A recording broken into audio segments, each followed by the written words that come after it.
Uh, Mighty, do you have an inspiration?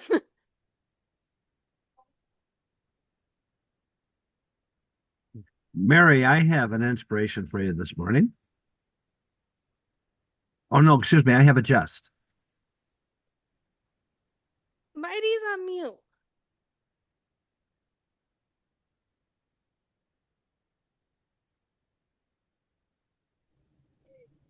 Yes, Mary. Good morning. Good morning, fellow Toastmasters. I do have an inspiration. Thank you, Mary. As many of you know, and the theme of the meeting is about snowstorms and being buried in the snow. Well, the other day at work, all our shopping carts were buried in snow from the snowstorm. And I came into work and there was literally a stream of water running through the front of our lobby. And I thought to myself, how unsafe is that? So the maintenance man had gone for the day. He'd already left. Oh, I got the floor machine that has a squeegee on it, and I was able to soak up most of the water. And then I said, well, that's really not getting to the root of the problem. So I got a whisk broom from the maintenance room, and I was helping the cart guy sweep out the carts. Well, that only lasted for a couple of minutes because the cart guys aren't really used to sweeping out snow from the carts. But I think they got the point when they saw the water in the stream on the other side that I was vacuuming up. And it was really inspiring to me because as the day went on, the floor was drier, it was safer, and the young kids that were pushing the carts realized that, yeah, this is a chance to stay inside a couple minutes longer and get warmer while I'm sweeping out the inside of this cart. So my point of inspiration today would be to lead others as we do in Toastmasters, plant that seed with something small, and hopefully it'll turn into something positive. Mary, back to you. Thank you. You're welcome, Mighty. Can we please stand for the pledge? Pledge allegiance to the flag of the United States of America and to the republic for which it stands, one nation, under God, indivisible, with liberty and justice for all. Kate, I'm just going to turn it to you, Kate. While you're there, Mary, do you mind sharing what your role is today? Are you comfortable with that, or do you want to come back up? I'm doing grammarian today. I'll be listening for the good and bad language. All right. Awesome. Thank you, Mary. We'll call for your report at the end. Okay. Thank you, everybody, for joining us today. And we will roll right into our theme. Thank you, Marty, for giving us an inspiration connected to the theme. It is overwhelming a lot of us. I will tell you all that I'm zooming in. I think where I am is colder than where you are. Because I'm in snow country right now. I'm in ski country. And when I left my motel room this morning, it said 0 degrees in my car. I'm in Ellicottville right now for work, not for play, but there are still a lot of hardy souls out on the slopes at all hours. It doesn't seem to matter if it's below freezing or whatnot for some of the hardiest skiers and snowboarders.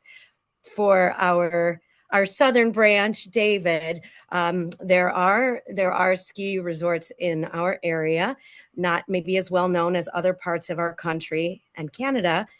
There are still some amazing slopes here for those who are into it. I am far too klutzy to be a good skier or snowboarder. I skied twice in my life. I went snowboarding maybe 3 times, and it is not for me. You know, I'm all about expanding our horizons and learning new skills. Also, understanding our limitations and setting boundaries when we are not the most coordinated. And these are potentially deadly or at least injuries could occur. So in any case, I am zooming in from snowed in, not too snowed in, Ellicottville. They can handle this. Folks, they've got machines down in Chautauqua County and Cattaraugus County that can handle snow. I know how fortunate we are north of Buffalo. It sounds ironic, David, and anybody else. It sounds ironic that north of Buffalo would be much milder, and yet it is. Let's get into our roll holders for the day. I see first up, we have Maggie. Looks like she already affixed a word of the day to the lectern, and we will follow the agenda. I apologize, folks. I didn't think until too late last night to get an agenda printed for the room. So we'll still work on tackling that when we have a Zoom Toastmaster of the day, but we will follow the order of the agenda. Maggie, you look ready. I am ready. Good morning. Do you know, I wanted to say right out of the gate, Marty is exhauster-whelmulated, right? He had so much on his plate. He came in and the water was going everywhere. And so he was overstimulated. He was overwhelmed. So I just want to play a little video that hopefully, but I found this week and I thought it was so cute. Found it means somebody sent it to me. Exhauster-whelmulated. The word of the day is exhauster-whelmulated. The feeling of being exhausted, overwhelmed, and overstimulated, all at the same time. Exhauster-whelmulated. I think we can relate, especially in the snow when you have to do everything that you have to do on a normal day, plus dig yourself out and stay warm. We've been bringing in wood, lighting the fire. It's been crazy. Surgeries today, life, it's busy. Which brings me to my next word, because being exhauster-whelmulated, I was so happy this morning when I woke up, cocooned in my bed. And my dog, as per usual, jumped right across my chest and pinned me down, said, "You're staying in bed, Mom. It's cold. Let's enjoy the morning." So I was cocooned in my bed with my loving little pup. So the words of the day, in good Kate fashion, 2 words, are exhauster-whelmulated and cocooned. Please use them.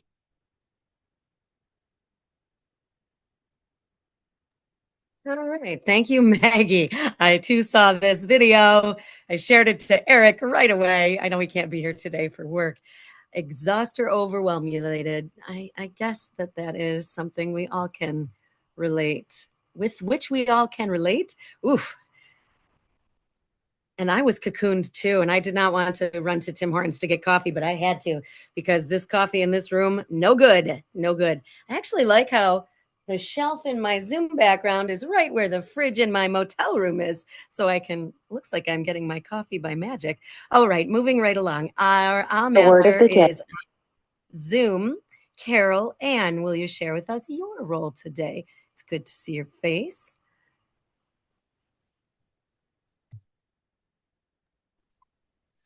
Yes, I am the master today, which means I will be listening to everyone for ahs, ums, and pregnant pauses, and give the count at the end of the meeting.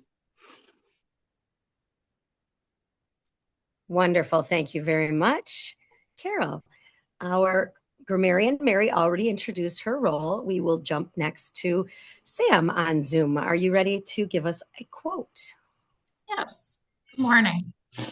I will have to jump off a few minutes early to put my daughter on the bus because my parents are in Florida. To go along with the theme of being snowed in, I know we are all exhauster-whelmulated in this season. I'm going to share a quote I saw on Instagram. Quote, "A reminder, January is stillness, rest, hibernation. February leans towards love, especially the self-directed kind. By March, we begin to prepare. April is when intention turns into action. Let's not hurry. Nature doesn't either." End quote. Bravo. That's a great one. Thank you, Sam. And you cut off when you need to. Is your daughter still cocooned in bed? No, I got them up and mostly dressed. Very good, very good. Okay, moving along the agenda. I'm looking online again. Thanks for your patience, and follow along online, or I'll do my best to keep you in order. Larry, now you're ready to give us a jest, I imagine. Being cocooned in this morning, I was exhausted and well-mulated trying to figure out what I was going to use for our jest today. And then I thought of my good friend Eric, and I said, well, it would only be appropriate that I use maybe a few of Eric's, maybe somewhat one-liners. So here we go. I am sorry and ahead of time. Here we go. Why was the snowman sad? He was sad because he had a meltdown. Ooh, I know. All right. What do you get when you cross a vampire with a snowman? Frostbite. Frostbite. There you go. Yes. All right. Let's see. Let's give you a couple more. Okay. How does a North Pole carpenter fix something when it is broken? He glues it together. Ooh. All right. I got like three more and then we'll let you go. How did the snow globe feel after he was listening to a scary story? He was a bit shaken up. All right, here we go. Why did Princess Elsa fall off of her sled? Because she let it go, let it go, let it go. And I'm going to let it go back to Kate. Is that laughs in the background? I love it in the room. Good, good, good. I can hear a little bit. Wonderful. Thanks for the laughs. I am definitely, as I work, for anybody who doesn't know, I run blood drives for a living and the vampire jokes are year round. So I did not know that one yet or had forgotten. So I will add that into my repertoire. Cross vampire with a snowman, because we're going to have snow for a couple more months, folks. I'll use that joke a lot. All righty. Our timer today. Thank you, Mike Licata, for stepping in for that. Mike. Thank you, Madam Toastmaster. Good morning, fellow Toastmasters and our guests this morning. My job as timer will be to time everything. Everything at Toastmasters is timed. Our table topics are usually 1 to 2 minutes with a 15-second buffer. Our speeches are usually 5 to 7 minutes with a 30-second buffer, and our evaluations are timed 2 to 3 minutes with a 30-second buffer. Back to you, Madam Toastmaster. Wonderful, Mike. And thank you, Mike, for pointing out we have a guest. Alicia has joined us again. Alicia, welcome back. You don't have to come off screen if you'd like to continue observing. That is fine if you can hear me. We will continue along. Our quiz master today is Joe Budnick. Joe, and then up next will be Sylvia, our GE, on deck. Is Joe there? He did confirm. He did say he had to leave early because is there no Joe in the room, or is he coming and I'm being impatient? There. We do have a guest in the room, Kate. In the room also. Okay, Mike, would you introduce our guest in the room? Or would they not, or just the name, or Dave is stepping up? Okay. All the way from Gasport, New York, it's Chris Kelly. This is the first time he's been in any Toastmaster function. Welcome, Chris. So you can resume seating, and I will sit next to you and let you know about more of your options. Oh, wait, David, do you have a role already today? Let me look on my list again. I don't have one. You do now. Joe Budnick had to go to a meeting for work. So I'm guessing I thought he was just leaving early to go to that meeting, but maybe he couldn't make it today. Will you be the quiz master, sir, and explain to our guests, Chris and Alicia on Zoom, what that means for listening? It is the job of the quiz master to find out if we learned anything today. So what I'm going to do is come up with 5 or 6 questions at the end of the meeting to shake our memories loose and make sure we get some mileage out of this meeting. Thank you very much, Madam We better. Toastmaster. Thank you, Mr. Dave Licata, one of our founders. Thank you for that. And we will always get something out of our meetings. Remember, we get as much out of Toastmasters as we put into it. And boy, is our club a good club. Okay. Our general evaluator is Sylvia. Thank you for stepping in. Since Marshall, I'll give you an update, folks. Marshall, I don't know how the Chinese school system works. Marshall couldn't be with us the last few weeks, but he'll be back next week because it's the end of the semester. And for anyone who doesn't know, Marshall is a young English teacher near Shanghai. After his semester is done and he turns in his grades tomorrow, he's going to Beijing for vacation, but he will try to Zoom in with us. He was having some difficulty with his VPN and couldn't be here like he was hoping to. So thank you, Sylvia, for stepping in as our general evaluator. Yes, good morning, everyone. Exhausting, I tell you, we would be in this house. I have a new neighbor 2 doors down. I don't know him. I only seen him a couple times, but he's my angel right now. He has plowed us out 3 times this last weekend, and I really appreciate it. Of course, my husband does too, since he's been still working his 12-hour shifts. And it has he's been a blessing. So he won't take any money either. He's young and he has a plow thing, and so I'll have to go get him a gift card of some sort at the end of the snow season. This morning I will be evaluating Kate, our Toastmaster, who is very experienced, who's you could tell ran right into the meeting and filled the roles, even when she had a hiccup there with Joe, and the 3 evaluators, and report at the end. You are too kind, Sylvia. Thank you so much. I bet your neighbor would appreciate a gas gift card or something like that. You're totally right. That's kind of you. We have a guardian angel neighbor who's like that as well. He doesn't have the full plow, but he's got, I don't even know what those are called, but it's kind of like he's in an enclosed thing and he zips around the community and helps. He just moved in a few years ago. He's the most welcome addition to the neighborhood. He doesn't have to prove his friendship. It is most appreciated. And he won't take cash or anything. We dropped off some cookies, so that was a start.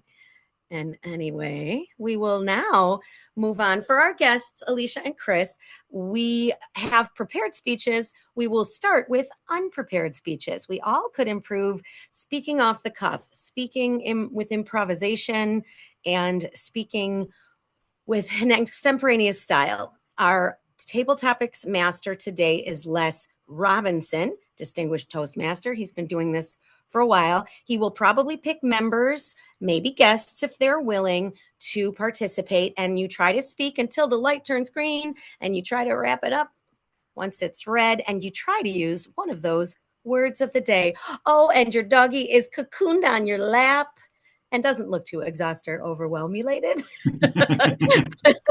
Les, the floor is yours. Thank you. I'm gonna change it up for table topics. I have bunch of snow questions, but cocoon as the word of the day, and a lot of us all have little friends they sleep with or they decide to cocoon in.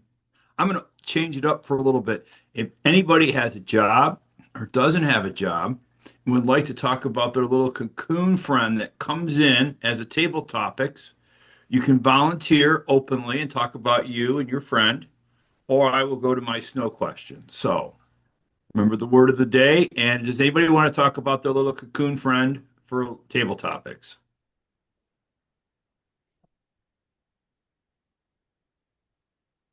Marty?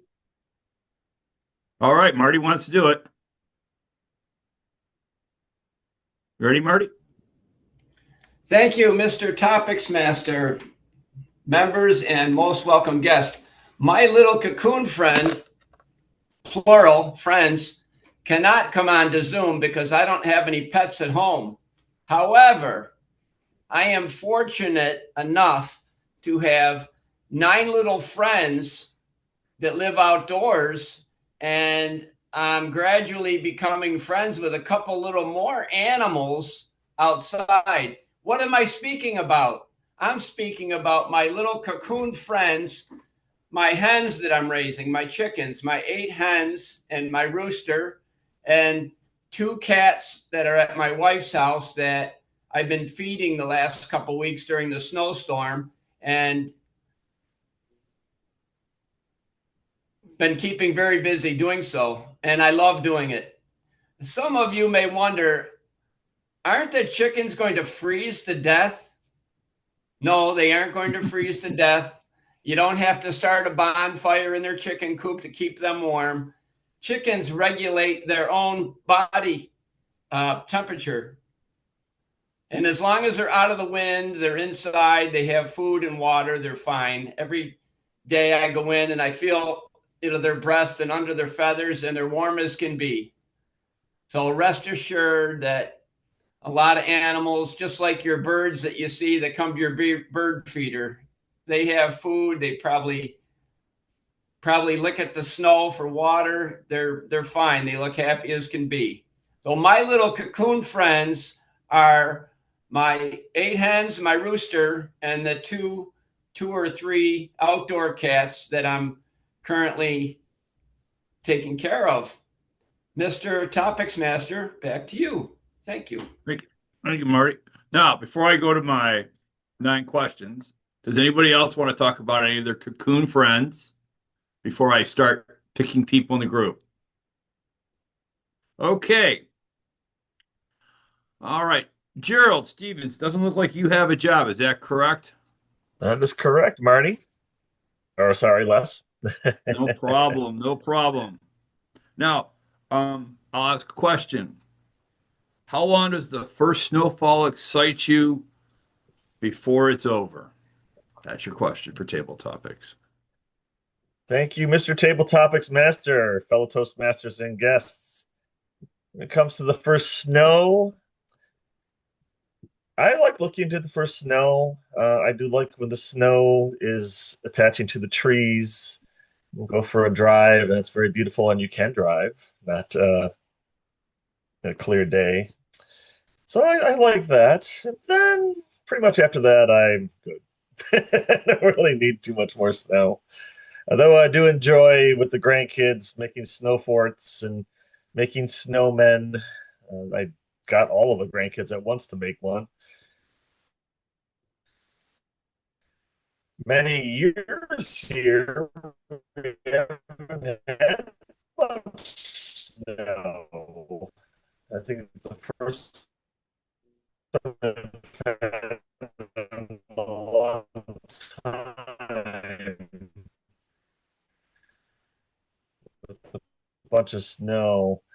And I literally had to scrape the snow kids all at once. And we did with my kids before I had grandkids is so when the snowman starts melting, I take the heart and I put it in the freezer. And then the snowman comes back whenever there actually is a decent amount of snow, and we make a snowman. So Frosty comes back to life.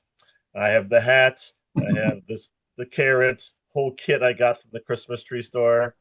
It is very cute. So the grandkids 3 years ago brought Frosty back to life. He hasn't come back very recently, but this year I hope to do that. Thank you for this opportunity, Mr. Table Topics Master. Thank you. Steve, do you have any topics today? Are you free for a table topic speech? Yeah. This question was kind of invented for you. What winter invention do you wish existed to make your life easier?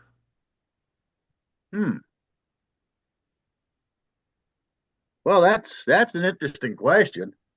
One of the best inventions is making life easier right now is that backhoe we got out there to open the driveways up. Unfortunately, now, I don't know if you know anything about diesel engines. They don't like cold weather. They don't start very well when it's cold. And when it's really cold like this, they really give us a hard time. It took us 2 or 3 days to get the thing going. So we don't have time to get whatever that long word was. I'm not even going to try to say it. And I don't even look at it as cocooning because we're out there working at that. We got it going yesterday. And by the time we got it going, I suggested that she go over into her father's driveway out first, so we wouldn't be on the road later on. It starts to get dark. So she did. We got everything pushed out. And God love her, she came back. She pushed out a path out back so I can get to the wood pile. Think of more fun stuff to do. But we started out this morning. It's not that bad, but we're hearing these forecasts. We get like 5, 6 miles up the road. Yeah, it is that bad. So we said, the heck with this, and I'll be good. The heck with this. And we turned around, came home, fired up Zoom. That sounds like a whole lot better idea than fighting this all the way to Lockport. So that's why we're here. But I actually enjoy the winters. Anybody that knows me says I don't get cold because I don't believe in it. So I love this time of year. And that's why I'm glad she opened up a path to the wood piles. If I run out of wood in the garage, because we do have a friend out in the garage, our cat we took in, it was a feral cat.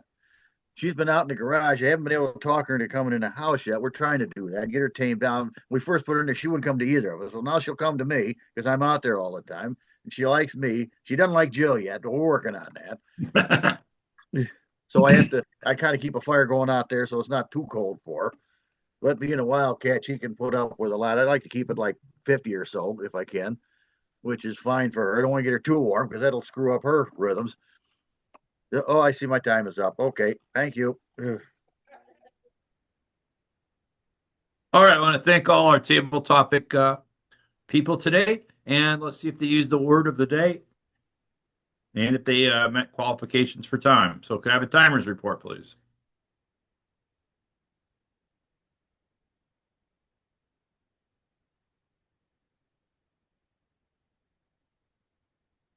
Thank you, Mr. Toastmaster, or excuse me, Mr. Table Topics Master. Yes, all three of our speakers qualified this morning. Marty at 155, Gerald Stevens at 141, and Steve qualified with the buffer at 2 minutes and 11 seconds. Thank you. Awesome. Thank you, Mike. And can we have the word master report, please? I'm soft. Oh, there I am. Okay. So, Gerald, did you use the word of the day?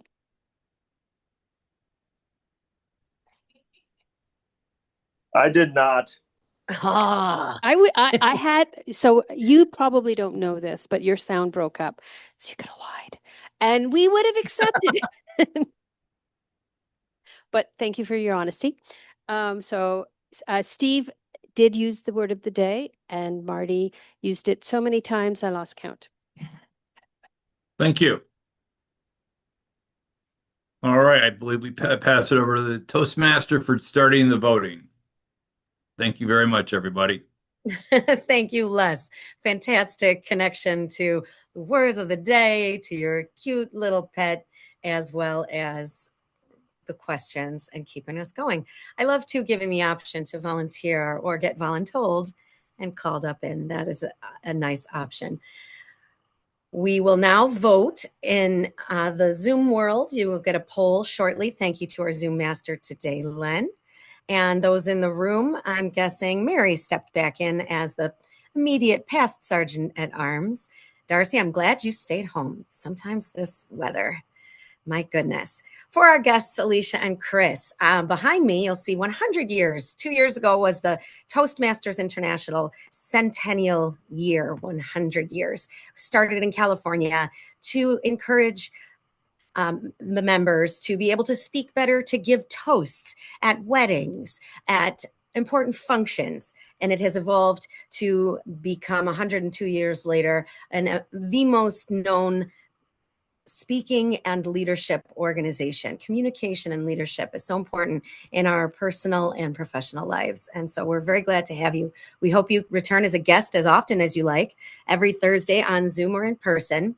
I see that Phil on Zoom made a point to note, we typically have more folks in the room, especially when the weather is nice. We have 17 on Zoom today. If the next person who comes up to the lectern could tell us how many people are in the room, that would be amazing. And I would love to lead you in a toast for our intrepid in the room folks who battled this sub-freezing temps to get out of their cocoons to everyone here in the Zoom space as well. May we learn from one another that we are brought together.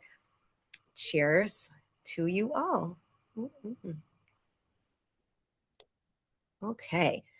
I believe we can roll into our speaking portion. Everyone appears to be here. Everyone has put their information into the website, so I appreciate you all very much. I changed my background. Wouldn't it be nice if this was out my window right now? It's not out my window, but this is a picture of Holiday Valley, which is right outside my door. This is probably a mile away up the street and looking like this with a lovely sunrise. And again, you won't find me on these things. Forget about it. You kind of are strapped in, you're kind of really not. Just hang on. Hope you don't fall. Forget about it. Those of you who love it, fantastic for you. And they do have enough snow this year, by all means. Well, let us roll into our prepared speeches. They are all different speeches for our guests.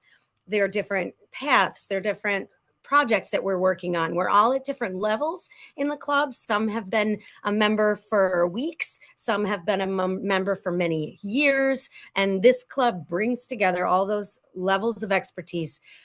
You can't pay by the hour for as much support as we offer to one another in our skill sets.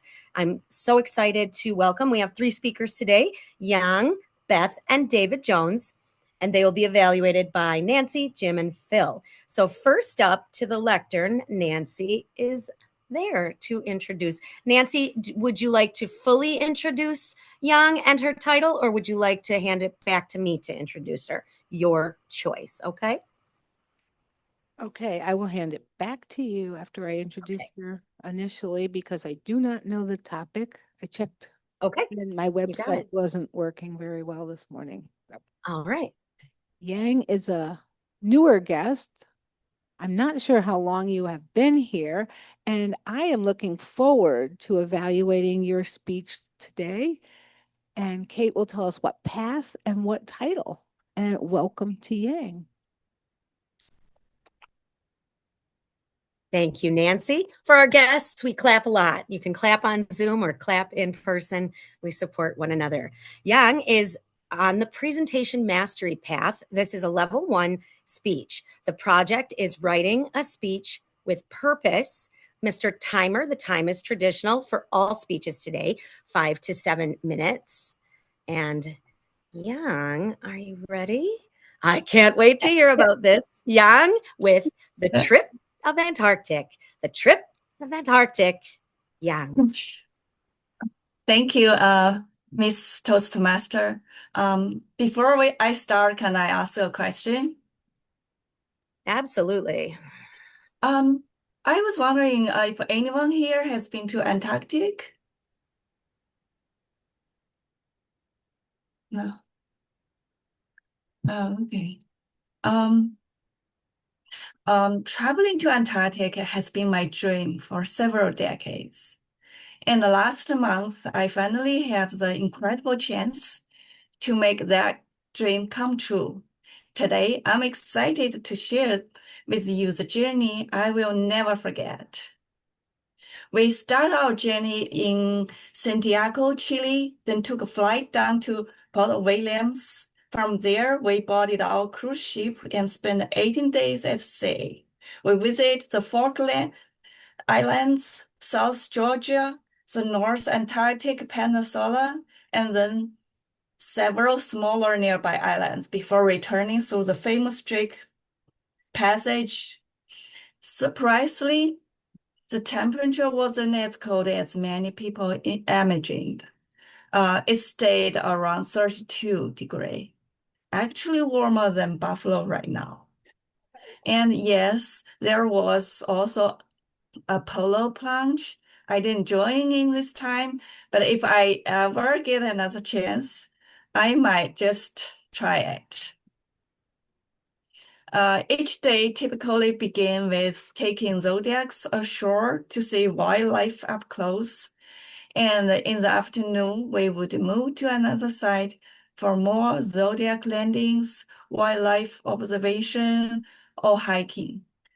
The animals there aren't very afraid of humans, so sometimes we could observe them from quite close. They are also curious and may occasionally wander over to observe, observe us. In those moments, especially when the young animals approached, we had to step back and give them more space. During our nearly 3-week journey, we were lucky enough to experience spring in the southern hemisphere. That meant we got to see nesting, hatch, and parents feeding their babies. We witnessed so many fascinating moments of wildlife behavior. For example, we saw male seals defending their territories, and among the penguins, the parents took turns caring for their chicks, one staying to keep them warm, while the other went out to sea to feed. Some penguin species build their nests with small rocks, so they have to climbing up or down hills to search for stones of the right size. Sometimes, after switch shifts, instead of going straight out of feed, they spend time gathering stones to reinforce their nests. Of course, some penguins are a bit lazy. They take shortcuts and steal stones from a neighbor's nest. If a neighbor's nest has only one adult penguin, it can live and only can defend a limited area. So you can actually see how reluctant it is when one of these stones gets stolen, and sometimes where one penguin is busy stealing stones from another nest, and a different penguin sneaks over and steals stones from its own nest. Some birds, such as squirrels, will also steal penguins' eggs. Sometimes they even work together. One bird distracts the adult penguins and draws attention away, while another slips in from the side to snatch the egg. So what else did I gain from this journey? On one hand, I had an extraordinary chance to see wildlife and glaciers up close. On the other hand, I learned a great deal about how humans' activity has impacted those fragile ecosystems, both in the past and today. Historically, people hunted whales and seals so aggressively that some species were pushed to the brink of the extinction. Today, we understand that the consequences are much more cautious. During this trip, we followed biosecurity measures, such as disinfecting our boats and gears to avoid bringing foreign pathogens. But even with those precautions, we still leave a footprint. When we visited, we sometimes walked across the penguin's natural pathway. Some people call them highways. The penguin had to detour because of us. And no matter how careful we are, humans can still unintentionally introduce pathogens that could harm wildlife. This experience reminded me once again just how delicate this environment is and how important it is for us to protect it. The first time I felt this so strongly was during my travels in Africa and Madagascar. But that's another story for another day. Thank you. Back to you, Miss Toastmaster. Bravo. That sounds fascinating. I have a polar plunge. You can jump in. Save the date, everyone. March 1st, Lake Ontario. The party will be at my house on our front yard. You don't have to dive in, but our Niagara Celtic Fest team is going. If you'd like to support them, you can do a financial donation, and the donations are all split between the Alcott Lions Club and the organizations that are swimming. So save the date, Sunday, March 1st, and the party again on my front yard. But I'll tell you all about that another time. Wonderful. Thank you, Young. Our next speaker and evaluator are both in the room and look prepared. Jim evaluating Beth. Jim, are you ready? Thank you, Madam Toastmaster. I'd like to introduce Beth Banks. I'm going to introduce her. She is just like me. She's very frustrated and exasperated with this website work that we're doing here in Toastmasters. Now, her presentation is it's level 5 in the mastery program, and it's for a speech about leading a volunteer organization. It's a 5 to 7 minute speech, and she's going to try not to be sarcastic, but the speech is entitled, "Is This My Job?" Beth.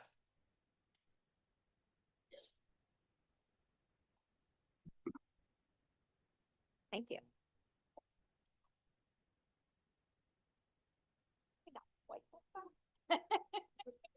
Cheat sheet just in case. Is this a job? Is Toastmasters a job? In 2013, for those of you who don't know me, I retired as a middle school teacher from Newfane. Middle school, mostly math.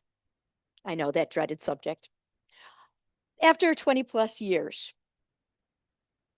there were a lot of arrows pointing to, let's retire now. However, my husband and I are co-founders and we were co-directors of the Niagara Celtic Festival. So in reality, I have a job. It is not a 40-hour-a-week job. You punch in and you do all this. It's a lot different than that. A passion, as you will. That, yes, we love. However, it's very cyclical. This time of the year, believe it or not, is one of our busiest times. This is the time you might want to write grants if you would like help for money.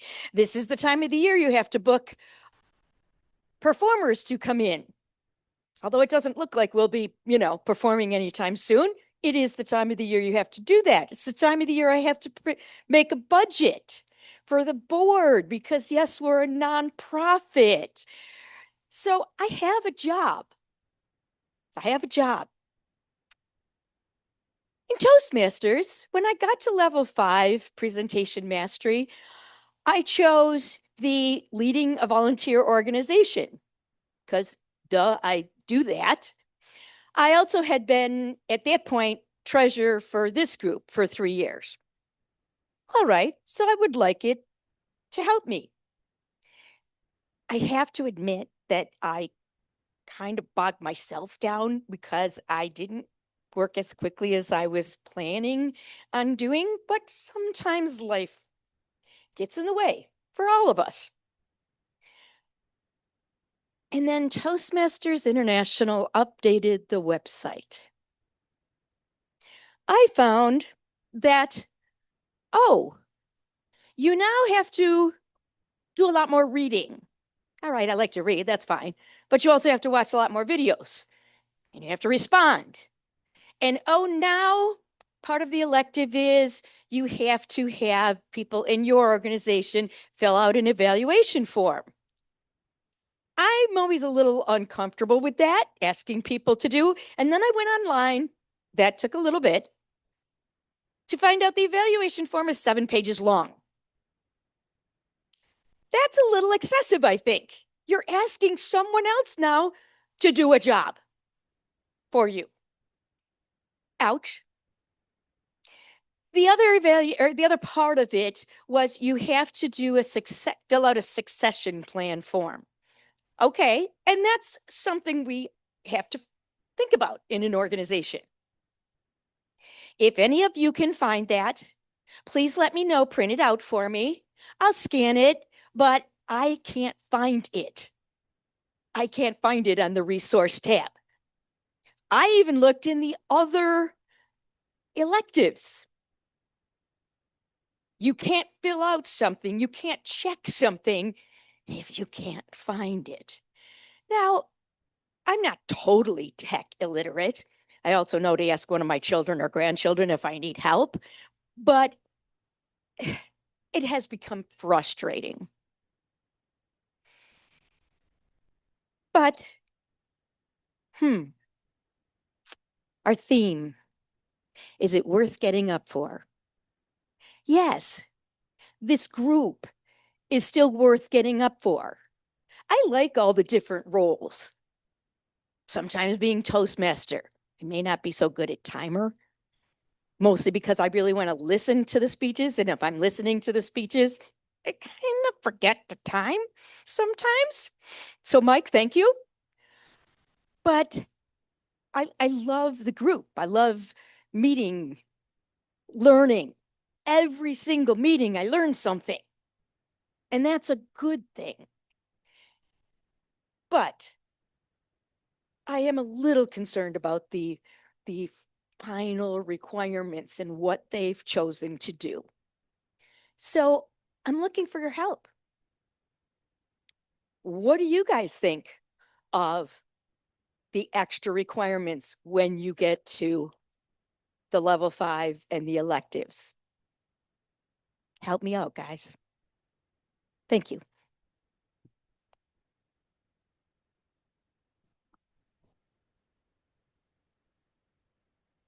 Please help her out, help us out. It's my job too to be guiding. And being out of town was no help to my mother when she reached out to me. And so the group think that we have where we can workshop our goals, workshop our projects is so helpful. And level 5 is the highest we go, and it does get more challenging. Thank you, Beth. All right, now we have back to Zoom, our evaluator and speaker on Zoom. Phil looks ready. I am. Madam Toastmaster, Beth. Hold on a second. Can you hear me now?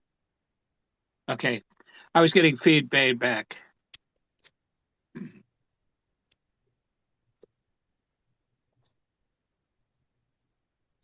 Nice lionfish. We couldn't hear the feedback. Sorry that you could. All right. Madam Toastmaster, fellow Toastmasters and guests. David Jones is speaking from the persuasive influence path. He is doing write a speech with purpose. He is looking for feedback on pacing and pauses. The purpose of the speech project is for the member to review basic ideas and write a good speech. Madam Toastmaster, David Jones, roll over. David Jones. Thank you, Mr. Evaluator, and good morning, fellow Toastmasters and guests. So there I was, driving down the road in the rain, as we all do on a regular basis. I've been driving for about 44 years, and it was not a big deal. But as I was driving down this rural highway, I realized that my vehicle was now hydroplaning, and I was a little concerned, but not too concerned. The traction control system always kicks in and straightens the vehicle out, and we're fine. But not this time.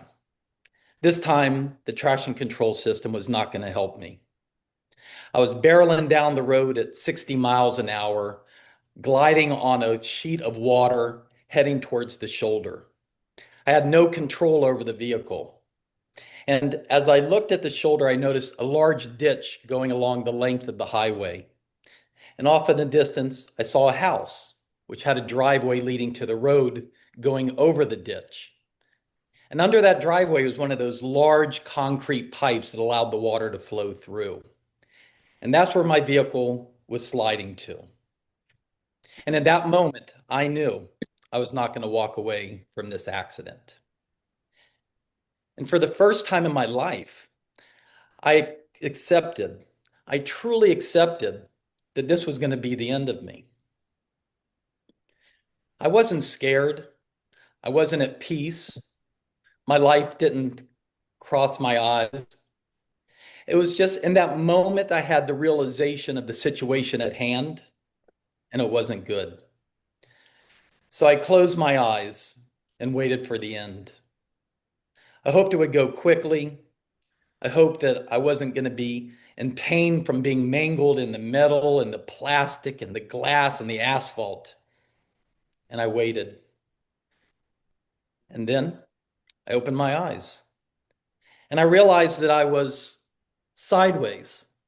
The vehicle had landed on the driver's side, and the wheels were all facing outward. And as I looked around the cockpit of the vehicle, I realized I was in a cocoon, surrounded by deployed airbags that were preventing all of the glass from coming into the vehicle. And I realized that I was unconscious for a while. I didn't feel or remember the tumbling and twisting of the vehicle. And I don't remember the horrific noise that vehicle must have made as it slid into the ditch and tumbled around. And it made me a little foggy and confused, which might explain some of the things that happened. Later, some witnesses said they saw the vehicle flip over and tumble around and eventually just popped up and landed on the driver's side, facing the other direction. To be honest, that must have been awesome to see. I mean, usually you have to wait for NASCAR to see something like that. And here I was on a back road, just flipping down the road. But after I got my wits, I unbuckled my seatbelt and headed towards the passenger door, which was now above me. And I climbed up the seats and I opened the door, sort of like being in a capsule, opening up the thing once it lands in the water. I looked around and climbed up on the top of the vehicle and surveyed my domain. Off in the distance on that house, on the front porch, was a lady on the phone talking to 911. And I looked down and I saw a couple standing there waiting to help me with the hand up. And for some reason, and this is the truth, I'm not sure why, as I looked at them, I thought, that's a good looking couple. They work out, they're dressed nice, they stop and they help the stranger. I approve of their relationship. But then the man put his hand up and I grabbed it and I jumped down off the vehicle and I stood there for a moment. The woman happened to be a nurse. She checked my pupils and she was asking if I was okay and I was touching everything. And I guess in my unconscious phase or fog of my mind, for some reason, I decided I was going to do some squats for her to let her know how well I was doing. The man, seeing I was okay, said, "Have a good day," which was odd. And he left. They weren't a couple. They weren't together. I assumed they were together because I have never been in that type of a situation where I needed others' help, like life-saving help. And they stopped and they did it. And I didn't know there was two independent people that would do that. And before the fire trucks and the paramedics got there, more people started stopping and checking on me and making sure everything was okay. And it was a really nice feeling to understand that people do that. And hopefully someday I can do that for someone else. I did a check. I started checking my legs, checking my arms, checking my back. And then finally I checked and there was no blood. Really? I could have used a nose job. Just saying. But when events like this happen, we tend to ask, what's the meaning? When something tragic happens in our lives, we want to know the meaning. Do we need to make changes? And I think that not everything has to have a meaning. Stuff happens. Life happens. It's just another day in the life. I don't know if we have to attach a meaning to every major thing that happens. But my takeaway was, I'm not scared of death. I accepted it. I closed my eyes and waited. And I believe that's because I'm happy where I'm at in my life. I want to continue. I mean, I don't want it to end now, but I'm happy with my decisions. I've raised two great daughters, which I think is my main goal in life. Both of them have their master's degree and they're off doing their own thing. I'm now district director, whatever that is, in an organization that I just heard about not too long ago. Good job, get to travel, have fun. So I'm at peace with when it comes. And my question to you is, are you at peace with the thought of the ending? And if not, what do you need to do to be at peace when it actually happens? Madam Toastmaster. Wow, David, that was just last week, right? Mm-mm-mm. Yep. We are so grateful that you're okay. Thank you for sharing. That might be several speeches. My goodness. May I have a timer's report, Mike, when you are available? It was looking good. Thank you, Madam Toastmaster. I will report that all three of our speakers qualified today. Yang came in at 6:14, Beth came in at 5:20, and David Jones with the buffer came in at 7:21. So all three of our speakers qualified this morning. Thank you, Madam Toastmaster. Bravo. Thank you, Mike. We will have the poll for voting. If you're in the room, you tear off your bottom next portion of the ballot.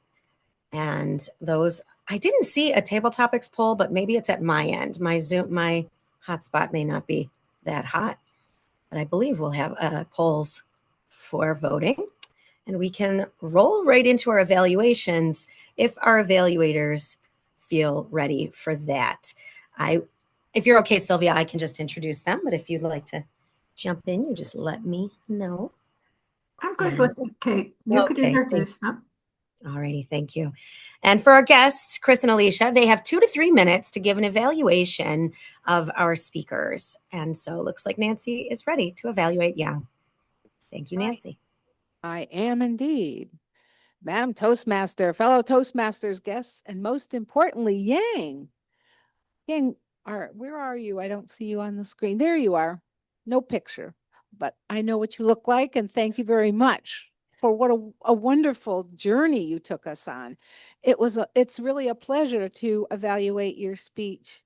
It was fabulous. It was a trip to Antarctica. How cool is that? You started off with your opening by inviting us in and wondering if there was anyone else in the room or on Zoom that had been to Antarctica. And nobody has been there but you in this space. And so it was a fabulous way to pull us in, and I felt like we were there for a little bit. Well, it kind of looks like it out here anyway. Like you said, even the temperature here is a little lower than it was one day in Antarctica.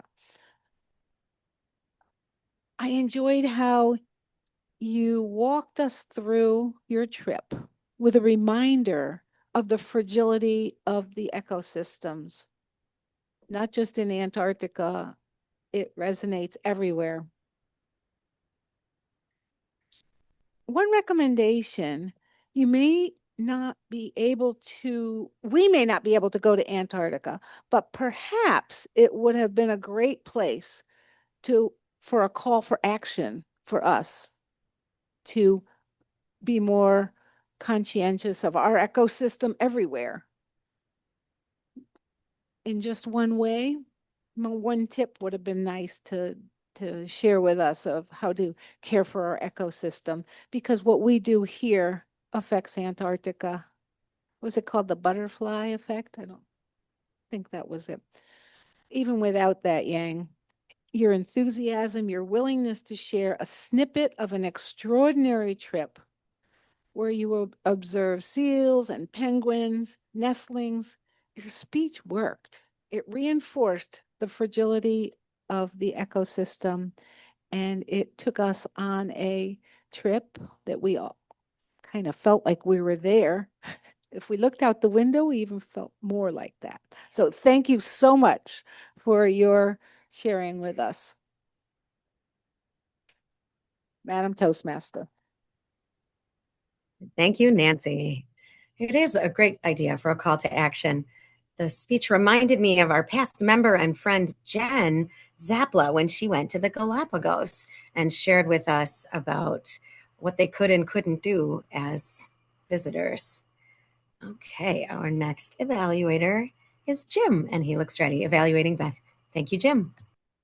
Thank you, Madam Toastmaster, fellow Toastmasters and guests, and especially to you, Beth. Wow, what a great speech.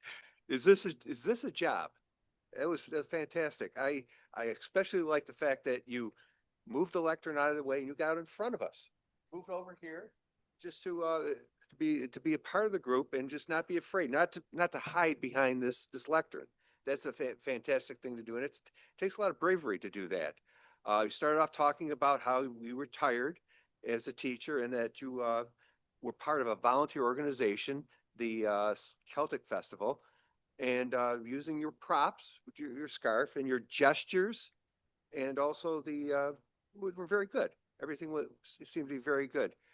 You also expressed, like I said before, the frustration with the website, and we have to work on this. Okay, that's something we have to work on. I know like I told you, I share the same thing, the same frustration. That's the reason why I joined here, because of that frustration. So we have to move ahead and work on that. We're, as far as filling out a form, well, 7 pages long. Yeah, well, that's what I got right here. This form to fill out. And yes, at some point I do it the old-fashioned way. I fill it out by hand, and then I will type it into the computer. And eventually I will share this with you. So, okay. Yeah, I was interrupted. That's okay though. But anyways, but we have to find ways to get through these frustrations, and I'm sure we can all work together and do that. Is it worth being a part of this group? Yes, I would think that it's worth being a part of this group, and it's good. It takes some bravery. Like I've told everybody, I was a part of this group up until 26 years ago, and I said, well, yeah, why don't I do this again? It seems to be fun. So with all we can always work on these extra requirements together. And like I said, I will help you by filling out this form and to deal with these frustrations. I'm sure we're going to have a good time. So thank you, Madam Toastmaster. Thank you, Jim. And thank you, Jim. I want to point out for our guests, he's a newer member. Like he just said, he used to be a member. Now, in our programming, you will not evaluate someone else until you have already given 3 speeches and have been evaluated 3 times to kind of get your feet wet and learn as you go. I help coordinate the schedule since I am the vice president of education. And even though Jim is a newer member and hasn't given 3 speeches for us with us yet, I knew his past experience would lend him to be able to evaluate. That hasn't changed much over time.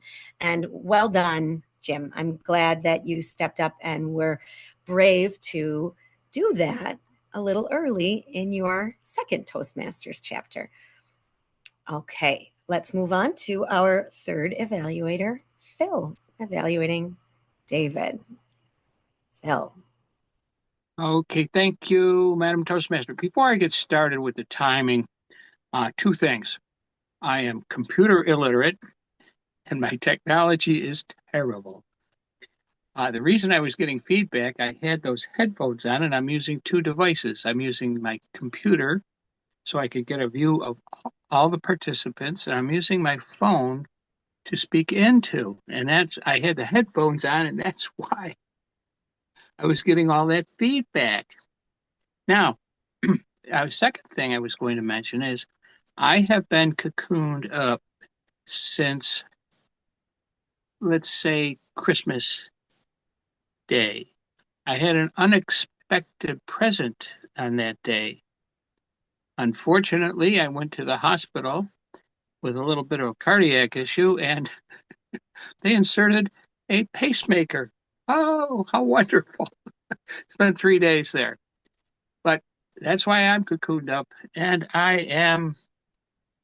the doctors aren't letting me get out for another 2 weeks. So, but I'm doing great. Thankful for the wonderful doctors, nurses, and EMTs that are in Niagara County and then at the Buffalo General Hospital. Now, Madam Toastmaster, fellow Toastmasters, and our guests. David was looking for pacing and pauses. I think he did a great job. I really do. In addition to that, I liked his gestures, his body movement, eye contact. When he said he closed his eyes and was waiting for he did it. Then he opened them up. Descriptive stories, that is excessive. It was great. Storytelling is a great attribute for you. Vocal variety, you had it. I liked the pace. Sometimes we're very fast, and sometimes you made a point by slowing down. I like that. It's not monotone or monotonous. You kept our interest. The flow was terrific.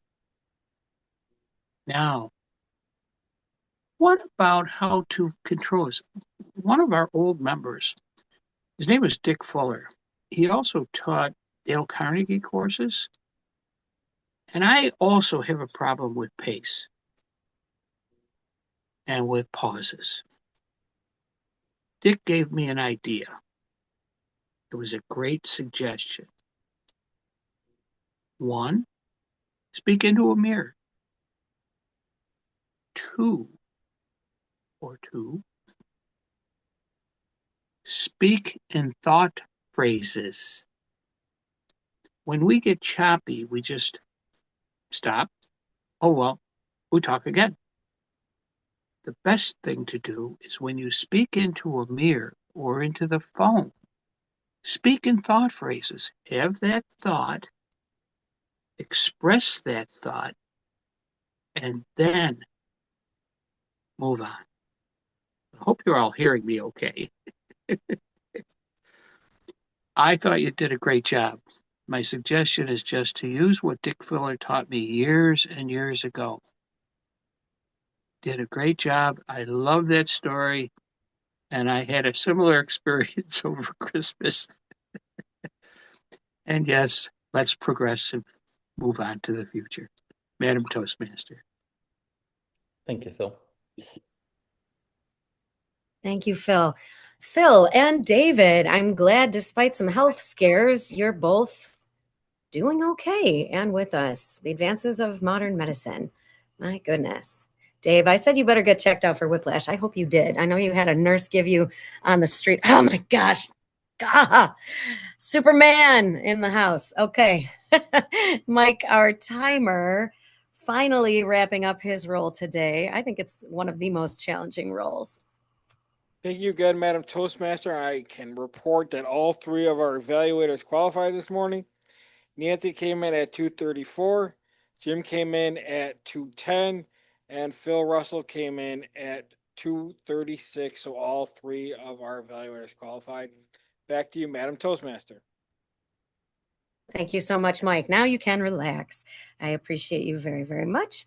And I think we can move along in our presentations. I we'll introduce our general evaluator, whose role is to evaluate, like she said at the beginning of the meeting, the Toastmaster of the day, yours truly, the tenor of the meeting, our evaluators, maybe what else the evaluators might have said, because we are all here to improve. We're all here to practice. We're in a good space to do that, to listen to one another, to learn from one another. The word perfect's just a word in the dictionary, in my opinion. Things can always improve. You might hear, it was a perfect day, it was a perfect meeting. Well, sure, you can say that. Also, things can improve, things can get better, and we're here to do that. And Sylvia, our general evaluator, any tips for us as we get towards the end of our meeting today? Well, as I mentioned when I was describing my role this morning, that Kate was an experience, and Kate brought back something that I think we all forget as we're Toastmasters. Include the guests through the whole meeting. And you nailed it today. You explained everyone's role, how they're going to do their role, what the meeting's purpose is, our meeting today, why people join, a little history on the speakers, which was nice, and the job holders, not just the speakers. And that was a nice addition because I think we moved away from that. I know I did. I have in the past, and I'm going to try now to include that in my Toastmaster meetings. Make sure sometimes we don't have guests, but today we had two, and it was very important to let them know what everyone's job was. And I hope they felt welcomed because we included them into so much of the details of our meeting. And also, as a person who's been here 10 years, on the first, I had to look it up. You forget, what to do, and it's great reminders. As the meeting, Kate, it is almost perfect. I can't say it's not. You had a nice background. You told us where you were. You, like I said, included the guests. You had all the information about the speakers and what their purpose and times were, how the timer. And this meeting, I think, is running just on time. So we're going to end right at 8:30 with no problem at all, with a couple minutes to spare maybe. So now the three evaluators. Nancy started, it was a great sandwich effect. She started with a thank you to Yang and how she could improve a little bit of calling for action. I didn't think of that. I thought that was pretty good.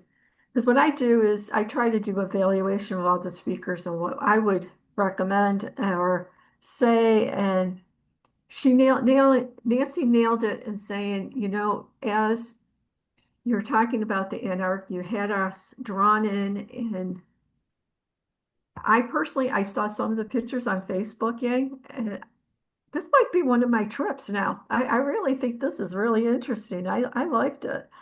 And the only other suggestion is less reading from notes. But other than that, you had a great speech, and Nancy evaluated you with the sandwich effect. Great evaluation, Nancy. Jim, he was ready for his evaluation. He was ready to go. He was at the mic.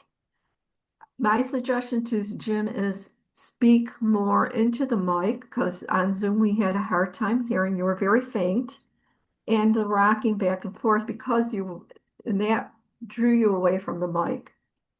Good sandwich approach. Beth, you put the speech, the humor in it, and yes, it is a job. It's everything, and volunteering this jobs. Bill, another one with the sandwich approach. He used the evaluation form, which is great because David's so experienced, well speaker, that he went through the list, the voice, and also David told Phil ahead of time that what his purpose was, he wanted to work on the pauses. And I liked Phil's suggestion, what someone taught him, use a mirror and speak in thoughts. There's my valuation of the three evaluators. Would you like to call for rolls or did you want me to call for rolls, Kate? Oh, I could go either way. Sylvia, what do you think? I have them in front of me, or you can. You've all heard enough of me today. Go right ahead. It's your meeting. Okay. All right. We'll go in reverse of how the rules were introduced this morning. And at the end, we announce who were the top voted in each category of our winners. We'll do a split club in the room.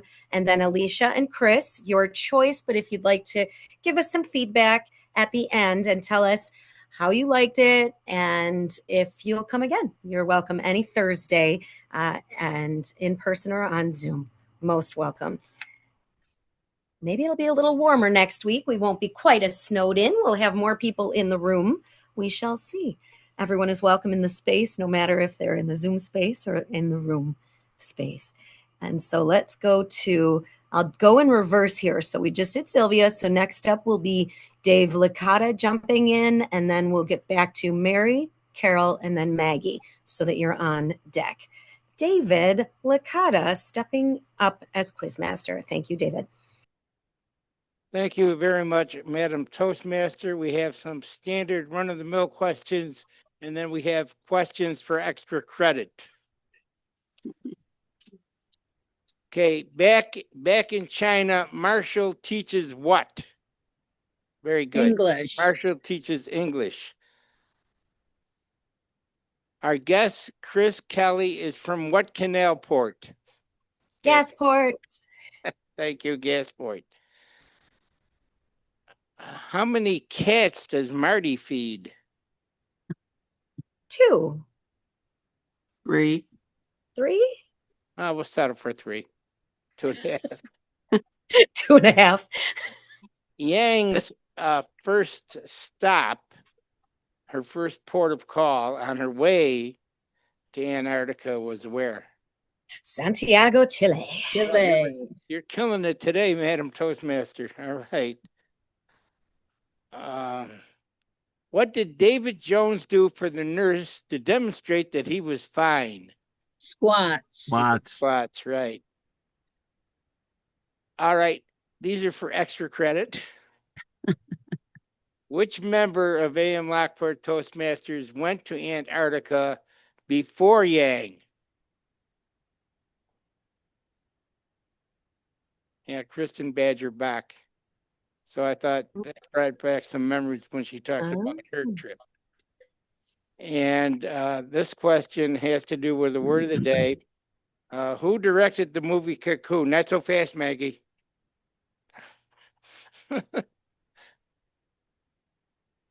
I think you're right, yeah.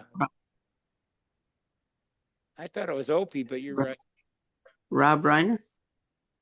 Yeah, okay. Thank you. That's enough questions for today. Who's next? What was the answer? Is it Rob Reiner? Is it? Oh, we decided on Rob Reiner. Okay. I think it was what's his name? Opie. It was Ron Howard. Ron Howard. Ronnie So you Howard. were right. Yeah. Oh, yeah. David, master of trivia. That's who I had here, Ron Howard. Opie. Okay. Who do you want to introduce next? Because I will stand here and shake their hand. Oh, thank you. And hand off the lectern. If they're in person, it is Mary. And so she is there in person. Okay. And she also reminds us what you do about shaking hands or fist bumps. So You need to shake your hand. that's right. You two are good reminders. Mary, go ahead. So the bad word for grammarian is frustration today. And I picked a good word. It's fortunate. Back to you, Kate. We are all fortunate. We deal with frustrations. That is kind of a negative word, isn't it? Vent it out and let it go into the ether so that we can continue connecting and getting over those frustrations because we are fortunate to have one another. If we continue in reverse, we'll stay on Zoom with Carol as our master for the day. Everyone did very well today. I picked up very few. Yang had a couple at the beginning of her speech, but then the body of her speech was very smooth with no more Oz. Beth has had a so, but I think it blended into the statement she was making. And Sylvia, I think, had an and Dave Licata had a couple Oz that when he was asking us our questions. And that's my report. Thank you, Carol Ann. And it looks like Maggie is ready to share how exhausted or overwhelmulated were we today and cocooned with one another to maybe get over that for a little bit. So there's an award going out for the overuse of exhausted, overwhelmulated, and cocoon. And can anybody, as I'll take on the role of quizmaster for 1 second, can anybody tell me who might have earned the reward for the overuse of these words? Kate? Okay, you can't overuse them, but she really, took them on and made them her own, and I love that. We had at the beginning of the meeting, it was consistent. Everybody used it at the beginning, and that was great. And then it sort of fell off a little bit, and the evaluators, Phil, used it, and yeah, it kind of fell off a little bit. Won't call out names, but we used it, and we used it quite a bit. So thank you for that. Really great. All right, wonderful. Thank you. I love when the Come up speakers with can. the tickets, and I'll hand off this. Sure, Mike and Mary maybe come back up and we can wrap the meeting up. However, we did say we would give our guests the opportunity to speak if they would like to, but no pressure. Alicia, are you there? I think you're zooming in from Niagara Falls, if I remember correctly, if she's still there. But she came off microphone before and said something, so up to her. I don't see her coming back, so all right. In the room, is Chris interested in coming up and saying hello to those of us on Zoom, or maybe next time? Oh, he's coming. Very good, very good. Well, we'll have him share, and then we'll get to the wrap-up. Chris. Hello, good morning. Good morning, Toastmasters. Thank you. I just want to say thank you for having me. It's been entertaining, and I think I'll come back. So. Bravo. I hope you do, Chris. Wow, look at that mustache. I love a good head. Wow. Even from as distant as I am, I can't wait to meet you in person. I hope you are there next week, and I'll see you soon. Oh, my goodness. All right, You'll great. have a chance to speak even more. All right. Great. Bravo. Thank you. Would you like to do our a drawing too? You can stay right up there, and they'll guide you. So if you don't mind, I will announce our winners today. Our table topics winner who voted the top is Marty. Bravo, Marty, on Zoom as table topics. Our strongest evaluator today, Phil, our distinguished Toastmaster. And our strongest speaker today, David. Bravo, David, and we're so fortunate to have you with us. And in place of him, since he cannot draw, our guest Chris is drawing. You will, if you don't mind, the last three numbers are going to be the winner of our 50-50 split. The last three numbers are 1, 3, 5. All right. Someone is 1, 3, 5. Bravo.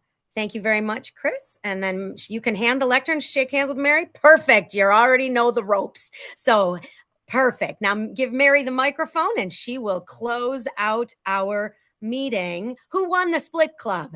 I should also tell Alicia and Chris. All right. I should also tell Alicia. Len won it. Len, very good. My Len dad's buys the ticket every best time. Excellent. And for our guests, we do the 50-50 split club and save your second chance tickets. If your name isn't drawn on a meeting, you put your ticket in to get free dues for 6 months. And that comes out of that pot. So thank you very much. Mary, are you ready to wrap up our meeting? It's 8:25. Do you have the gavel? It's in the drawer, and we can. Any more announcements? I'm still looking for volunteers for roll holders for the area contest. All 4 of our contestants who won last week are moving on to Amherst next Saturday. We could have some more roll holders and guests. The doors open at 10. The contest is 11 a.m. And let me know if you have questions, and I will be your MC for that day. And Dr. Stevens here on Zoom will be your chief judge. All right, Mary, the floor is yours. Oh, wait. Steve, thank you. Steve is Toastmaster next week. I meant to mention it earlier. Steve, are you still on? And do you have a theme yet for next week as Toastmaster of the day? Yes, I'm still on, and no, I don't have a theme. Okay, he will be in touch. All right, Mary. This meeting's adjourned. Bravo. Thank you so much, everybody, and see you next week. Stay warm.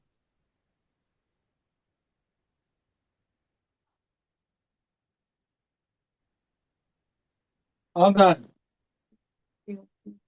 Yeah. Hold on. Come on in. I'm done with the meeting.